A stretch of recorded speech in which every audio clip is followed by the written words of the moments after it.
मंडळ तुमचं मनापासून स्वागत करते स्लाइस ऑफ लाईफ या चॅनलमध्ये। तर आज आहे धनोत्रयोदशी, तर सगळ्यांना धनोत्रयोदशीच्या खूप खूप साऱ्या शुभेच्छा। तुमची दिवाळी सुखमय, आनंदमय आणि निरोगी जावो ही स्वामीचरणी प्रार्थना। तर आज धनोत्रयोदशी मला अजून पूजा मांडायची आहे, पूजा करून घ्यायची आहे। मी फक्त आवरलं, म्हणलं चला छोटासा व्हिडिओ तुमच्यासोबत काढावा। बाहेरचा आवाज देखील तुम्हाला येत असेल फटाकड्यांचा। आणि मी ही साडी वेअर केलेली आहे, साधा सिंपलच मेकअप केला आहे, जास्त काही नाही आहे। तर चला पूजा झाल्यावर आपण परत भेटूया। पूजेच्या आधी इथं मी ना दारामध्ये दिवे लावून घेतले होते। म्हणलं चला आता अगोदर दिवे लावावे, आपली जी लाईटिंग आहे ती चालू करावी आणि नंतरच आपण पूजा वगैरे करूया म्हणून रांगोळी काढली। आता धनोत्रयोदशी असल्यामुळे मी काही जास्त मोठी वगैरे रांगोळी काढलेली नाही, साधा आपला जो छाप आहे ना की तोच मी छाप काढला। स्वामी समर्थची अशी रांगोळी काढलेली होती आणि नंतरच मग मी पुढं आतमध्ये सगळं आधी स्वच्छ क्लीन घर केलं होतं अगोदरच 5 वाजता।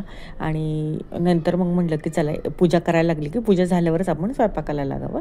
ही माझी एंट्री आहे आणि लवकरच तुम्हाला होम टूरसुद्धा येणार आहे। आणि घरामध्ये गेल्यानंतर आता मी तुम्हाला दाखवते की बाहेरचं डेकोरेशनसुद्धा आणि आकाशकंदीलसुद्धा। तर अशा पद्धतीने मी गॅलरीमध्ये बघा डेकोरेशन केलेलं होतं, माळा वगैरे सगळ्या लाईटिंग वगैरे ना लावून घेतल्या होत्या आणि आकाशकंदीलही लावून घेतला होता, तोही तुम्हाला दाखवते। इथं लाईटिंग बघा मी झाडावर अशी लावली होती, ती खूप छान दिसत होती, सुंदर असं डेकोरेशन झाले। आणि आमच्या समोरचीच बघा सोसायटीची दुसरी बिल्डिंग आहे, ती सुद्धा खूप छान लखलखीत होते आणि इथं हा आकाशकंदील लावलेला आहे। तर आकाशकंदील हा कसा वाटला ते कमेंट करून नक्की सांगा। आणि याच्यामध्ये सुद्धा ना LED लाईटिंग होती। नंतर अशा पद्धतीने हा माझा लुक होता, मी पूर्ण तुम्हाला ते मिररमध्ये दाखवते। सगळं मी उरकून घेतलं होतं आणि माझी साडी कशी वाटली हे पण मला नक्कीच तुम्ही कमेंट करून सांगा। साधा सिंपलच मेकअप केला होता, कारण की म्हणजे जास्त मेकअप करत बसेल तर टाईम जाईल आणि जो काही मुहूर्त असतो त्या मुहूर्तालाच आपल्याला पूजा करायची होती। त्यातून सुद्धा म्हटलं चला छोटेसे क्लिप व्हिडिओ काढावा आणि तुमच्यासोबत ते शेअर करावं। नंतर मी पूजा वगैरे मी मांडून घेतली होती ना, ती करून घेतली मी। इथं धन्वंतरीचा फोटो आणला होता, त्याची पूजा केली। जोडपानावर म्हणजे आपल्या खायच्या पानावर गणपतीची मूर्ती ठेवली होती, त्याचे मी अभिषेक घातला आणि नंतर पूजा केली। आणि ही जी सुपारी आहे ना ती लक्ष्मीचं प्रतीक आहे, त्याचेसुद्धा मी अभिषेक घातला आणि नंतर त्याची सेवा केली। एक माळ स्वामी समर्थ मंत्राचा जपला आणि अशा पद्धतीने ही धन्वंतरीची पूजा करून घेतली। कलश वगैरे मांडून घेतला, सगळं आपले धान्य आहेत ना ते धान्यसुद्धा मी इथं पूजलं होतं धनोत्रयोदशी दिवशी। पूजा वगैरे आटोपली, म्हणलं आता चला स्वयंपाकाला लागावं। पण मी आज ना पावभाजीचाच बेत केला होता, मग सगळ्या भाज्या अशा कट करून कुकरमध्ये घातल्या होत्या आणि वटाणे सोलून टाकले होते। म्हटलं आता काही नाही, आता पावभाजीच करावी, तीच आपली झटकेपट होईल, कारण की दिवसभर फराळ वगैरे करायचा असतो आणि रात्रीचं मग पोळी भाजी वरण भात हे करायला ना खूप कंटाळ्यासारखं होतं। आता ही भाजी करून रेडी झाल्यावरच मी डायरेक्ट तुम्हाला दाखवते। तर अशा पद्धतीने मी ही पावभाजीची भाजी करून घेतली आणि मस्तपैकी संध्याकाळी आम्ही सगळ्यांनी मिळून ही पावभाजीचा अशा पद्धतीने आस्वाद घेतला। आणि जेवल्यानंतर खूप दमले होते, मग म्हटलं चला आता जे काही फराळ वगैरे आहे ना ते नेक्स्ट दिवसाचं तुम्हाला मी काही जे बनवेल ते शेअर करावं म्हणून ही धनोत्रयोदशीचा व्हिडिओ होता। आणि दुसऱ्या दिवशी मी आता हे चिवडा करायला घेतला होता, म्हटलं चला तुमच्यासोबत आता हेही शेअर करावं म्हणून चिवडा करायला घेतला होता। तर त्यासाठी ना जे हे साहित्य आहे ना ते सगळं मी तळून घेतलं होतं। आता खोबरं, बदाम, काजू, डाळे हे ना सगळं मी अगोदर तळून घेतलं होतं। आज ना मी 2 प्रकारचे चिवडे बनवणार होते, एक पातळ पोह्याचा चिवडा आणि एक भाजक्या पोह्यांचा चिवडा। तर म्हटलं त्यासाठी ना जे मटेरियल लागतं ना ते एकदमच तळून घेतलं आणि परत निम्म करून ना ते मिक्स करून घेऊया म्हणलं, कारण की आमच्याकडे ना पातळ पोह्याचा चिवडा पण लागतो आणि भाजक्या पोह्यांचा। पातळ पोह्यांचा चिवडा आहे ना तो साफ करून मी कढईमध्ये तो हलकासा भाजून घेतला आणि हा भाजक्या पोह्यांचा आहे ना तोही मी स्वच्छ निवडून चाळून ठेवला होता। आणि अशा पद्धतीने शेंगदाणे हे ते सगळं मी तळून घेतलं होतं, एका ताटामध्ये मी काढून घातलं। याच्यामध्ये मी ड्रायफ्रूट्स पण टाकते, मनुके वगैरे पण होते। आणि आता डायरेक्ट आपण तुम्हाला मी झाल्यावरच दाखवते। तर अशा पद्धतीने ना हा एक पातळ पोह्याचा आहे तो केला आणि हा भाजक्या पोह्याचा आहे। तर हा 1 किलोचा तयार झाला आणि हा 1 किलोचा तयार झाला। आता आपण हे दोन्ही ना भरून घेऊया। आज दिवसभर ना माझा याच्यातच गेला 2 चिवडे करण्यात आणि सर्व तयारी करण्यात। मिरची कट करा, कोथिंबीर निवडा, कढीपत्ता, शेंगदाणे फोडा.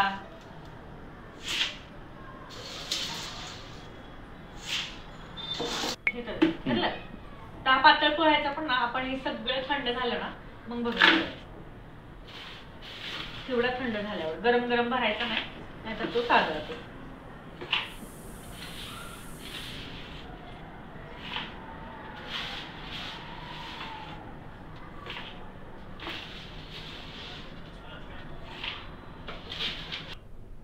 आता बघा हा चिवडा थंड झाल्यानंतरच ना मी अशा हवाबंद पॅक भरणीमध्ये भरून ठेवलेला होता. तर भाजक्या पोह्यांचा 1 किलो झाला आणि पातळ पोह्यांचा सुद्धा 1 किलो झाला. अशा पद्धतीने मी हे चिवडे बनवून घेतले होते. तुमचा फराळ कुठपर्यंत आला आहे हे पण मला नक्की कमेंट करून सांगा.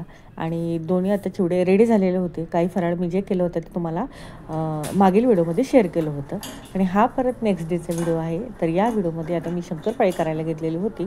आणि शंकरपाळी कशी करतात ही रेसिपी तुम्हाला सगळ्यांना माहिती आहे, तरी देखील मी शेअर करते. दूध आणि साखर हे मिक्स करून घेतलं होतं मी अगोदरच. नंतर याच्यामध्ये तूप घातलं होतं, समप्रमाणात घेतलं. तर मागील वेळेस ना मी गव्हाच्या शंकरपाळ्या केल्या होत्या ना, त्याला मुलांना आवडल्या नाहीत. यावेळेस असं ठरवलं होतं की ही दिवाळी ना मैद्याचा पदार्थ आपण बनवायचा नाही आहे, परंतु गव्हाची शंकरपाळी मागील व्हिडिओज केली होती ती मुलांना काही आवडली नाही. त्यावेळेस ते म्हणले की मम्मी शंकरपाळी तुला करायची असेल तर मैद्याचीच कर. म्हटलं ठीक आहे चला आपण यावेळेस मैद्याचीच करावी. म्हणून ते मिश्रण थंड झाल्यानंतर त्याच्यामध्ये बसेल एवढा मैदा टाकला. थोडाच बनवणार होते मी, अर्धा किलो मैद्याच्या मी ह्या शंकरपाळ्या बनवल्या होत्या. आणि पीठ वगैरे शंकरपाळी बनवण्यासाठी ना आपल्याला पीठ हे थोडंसं घट्टच बनवायचं असतं, म्हणजे शंकरपाळी हे खुसखुशीत होते. आता पीठ असं घट्टसर मळून घेतलं आणि म्हटलं ते भिजेपर्यंत ना आपण आता जेवण करून घेऊया. आणि जेवल्यानंतर परत ते बनवायला घेऊया. आता ह्या दुपारच्या साधारणतः 1:30-2 वाजले असतील, कारण की सकाळची कामं उरकताच ना 12 तर आरामशीरच वाजून जातात, 12-1. मग तिथून पुढं आपल्या फराळाची तयारी असते. आता पीठ मळून झालं. 3 गोळे मी अशा पद्धतीने करून घेतले होते बघा. म्हटलं आत्ताच करून ठेवावं म्हणजे पटकन परत जेवल्यानंतर ना ते पटकन लाटता येतील. मग ते जेवेपर्यंत ना ते झाकून ठेवलं अशा पद्धतीने. आता जेवण्यासाठी ताट करून घेतलं. इथे मी भरून भेंडी केली होती, डाळ, भाकरी आणि काकडी. अशा पद्धतीनेच मी इथं डाएट घेते. आता हळूहळू वेट लॉसचा डाएट मी चालू केलेला आहे, कारण की जास्त स्ट्रिक्ट डाएट तर मला काही जमत नाही. म्हणून म्हणलं चला मी शक्यतो भाकरीच खाते ज्वारीची. जेवायला इथं घेतलं. आता डायनिंग टेबलवर बसून मी इथे जेवण करत होते. रोज मी तसंच करते. आणि जेवत ना बाहेरचा व्ह्यू बघते गॅलरीमधला, तो खूप सुंदर वाटतो. कारण की गॅलरीतून ना मी झाडं लावलेले आहेत. परत आमच्या इथून ना बिल्डिंगच्या समोरून एक रोड गेलेला आहे, त्यामुळे खूप छान वाटतं. तो व्ह्यू बघतच ना मी जेवण करत असते. आता तुम्हालाही ना जस्ट मी माझ्या गॅलरीतील व्ह्यू दाखवते. इथं डायनिंगवर मी बसलेले आहे. हा आहे माझी गॅलरी. इथून झाडे दिसतात आणि हा रोड आहे ना, इथून रोडवरचे वाहने वगैरे हे दिसतात. आता जेवण करून झालं. म्हटलं चला आता काही बसायला नको, आराम करायला नको, पटकन आपले जे शंकरपाळीचं पीठ मळलं ना ते करून घ्यावं. आणि इथं आता ते तळण्यासाठी मी कढईमध्ये तेल घालून घेतलं. आता तेल बघा तुम्हाला कॅनमध्ये दिसलं असेल. इथं मी ना लाकडी घाण्याचं तेल वापरलं आहे. पूर्ण दिवाळी म्हणलं आपण लाकडी घाण्याच्या करडईच्या तेलातच मी तळलेले आहे. रिफाईंड ऑइल कुठलंच वापरलं नाही आहे, कारण की शक्य होईल ना तेवढं मी ट्राय करत असते की हेल्दी खायचं म्हणून इथं मी लाकडी घाण्याचं तेल आणलं. आणि मैद्याचाही वापर आता या कमीच केलेला आहे. मग कमी म्हणजे नाहीच आहे, पण मुलांच्या हट्टासाठी ना ह्यावेळेस मैद्याचीच फक्त शंकरपाळी केली. बाकीचं ना सगळं हेल्दी असं केलेलं आहे, रवा बेसन याचं. आता इथे मी लाटायला घेतलं होतं. थोडंसं घट्टसर असल्यामुळं ना हे थोडंसं जड जात होतं लाटायला, पण जेवढं घट्ट पीठ असेल ना तेवढी शंकरपाळी खुसखुशीत होते.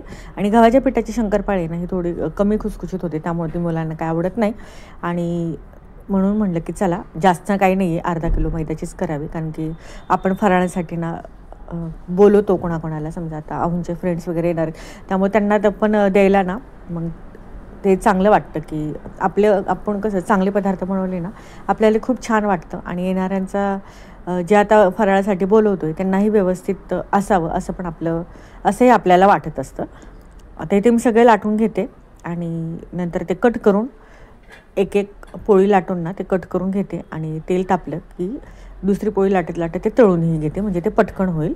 एकटा असलं की फराळ करायला ना थोडासा कंटाळाच होतो. आणि गावाकडे असेल तर सगळे मिळून जर असतील ना तर फराळ अगदी इझिली होतो, कंटाळाही येत नाही आणि कधी झाला हेही समजत नाही. अशा पद्धतीने ते लाटून ना मी कट करूनही घेतलेले आहेत. आता तेलही तापलं असेल आणि तापल्याला दिल्यात. आता हे जे कट केलेले आहेत ना ते टाकून घेते आणि दुसरी पोळी परत ते मी लाटायला घेते, म्हणजे पटकन होईल. आता शंकरपाळ्या हे करायला अगदी सोप्या आहेत आणि त्या ना जास्त वेळ खाऊ पण नाही आहेत, त्या लगेच होतात पण जास्त टाईमही लागत नाही त्याला. आणि हे अर्धा किलोचेच असल्यामुळं तेही इझिली म्हणजे लवकरच होणार आहेत. तर सगळ्यात किचकट पदार्थ म्हणजे काय, तो चकली करंजी याला ना खूप टाईम लागतो आणि एकटीला ना ते होतच नाही, दोघं तिघं तरी लागतातच. आता पीठ अडकलं म्हणून मी त्याला झाकून ठेवलं होतं आणि आता हे सगळं पोळी लाटून घेते. लाटणं थोडायला त्रास होतो, थोडंसं जास्त दाबून लाटावं लागतं. आता एकसारखे काय काय मोठे शंकरपाळे झालेत ना, मी थोडेसे तिथे कट करून घेतले, म्हणजे सगळे एकसारखे दिसावे, म्हणजे छान वाटतात. आणि मंद आचेवरच आपल्याला हे शंकरपाळे तळाव्या लागतात आणि जेवढं कमी गॅस असेल ना तेवढं आपली शंकरपाळी खुसखुशीत होते, जास्त मोठा गॅस करायचा नाही आहे. आणि आता हे दुसरी पोळी मी लाटायला घेते. खूपच घट्ट पीठ झाले, तुम्हालाही दिसत असेल, तर म्हटलं नाही ते करून घ्यावं आता. आणि दुपारी जर हे उरकलं ना तर संध्याकाळी परत स्वयंपाक असतो, परत बाहेरची रांगोळी असते, दिवे लावायचे असतात, देवालाही दिवा अगरबत्ती करायची असते, त्यामुळे म्हटलं पटपट उरकून घ्यावं. तर अशा पद्धतीने बघा मी ही साईज मी शंकरपाळ्याची कट करून घेतली होती. आता हे सगळ्यांना मी तळून घेते. आता सुरुवातीला जो घाणा घातला होता ना म्हणजे शंकरपाळी, ते ना थोडंसं तेल जास्त तापल्यामुळे थोड्याशा ना बघा त्या लालसर झालेल्या होत्या. परत मी थोडंसं मंद गॅस बंद केला, थोडंसं थांबल्या आणि नंतर काही कट केलेल्या शंकरपाळ्या तळायला टाकल्या. आता हे तळून झालेल्या आहेत. अशा तळून सगळ्या शंकरपाळ्या मी करून घेतल्या होत्या. संध्याकाळच्या वेळेत अहो आले आणि अहोंना बघा हे दिवाळीचं गिफ्ट भेटलं होतं. तर त्या गिफ्ट आजच्या आतमध्ये काय आहे ना, याच्यापेक्षा मला तो जो गिफ्टचा बॉक्स आहे ना तो एवढा सुंदर आवडला होता, खूप सुंदर होता. ते डेकोरेटिव्ह केलेलं होतं बघा, खूप हेवी पण होता, जड पण होता आणि मला तो खूप आवडला. मी हा जपून ठेवणार आहे. तर तुम्हीही काही गोष्टी अशा असल्या की तुम्ही त्या जपून ठेवता का? आणि मला तर अशा खूप आवडतात ना, मी असे हे ना याचं कलेक्शन करून ठेवत असते. आता हे गिफ्ट बॉक्स झाल्यानंतर आम्ही संध्याकाळी जेवण करून घेतलं. आता व्हिडिओचा एंड इथं करायचा आहे, त्यामुळे ही बाहेरचा लुक एकदा म्हणजे तुम्हाला दाखवा. किती लखलखीत असा बघा माळांचा प्रकाश आणि आपलं हे पूर्ण सोसायटी आमची ही सजली होती. चला, व्हिडिओ आवडत असेल तर एक लाईक करा, शेअर करा आणि सबस्क्राईब करायला विसरू नका. बाय.